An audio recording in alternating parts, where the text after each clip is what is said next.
আসসালামু আলাইকুম, চলে আসলাম আজকে আবার একটি নতুন ভিডিও নিয়ে।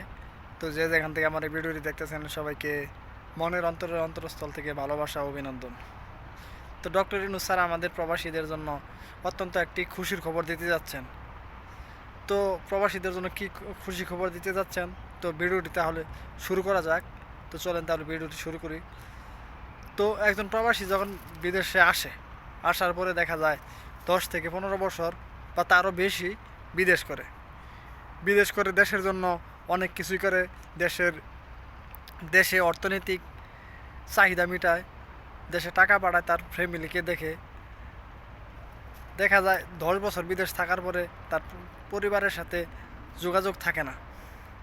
একজন প্রবাসীর পরিবারের সাথে কোনো যোগাযোগ থাকে না, পরিবারে বিচ্ছিন্ন হয়। তো সেই ক্ষেত্রে প্রবাসীদেরকে ডক্টর ইউনূস স্যার প্রবাসী রেমিটেন্স কার্ড দিবেন। তিনি প্রবাসীদের সম্মান হিসেবে রেমিটেন্স কার্ড দিবেন, যাতে প্রবাসীরা অসম্মান না হয়।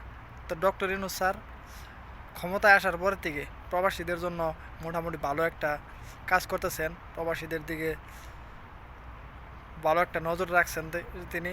তো আমরা আশা করি প্রবাসীদের প্রতি তিনি ভালো একটা আস্থা রাখুক এবং প্রবাসীদেরকে সম্মান করুক।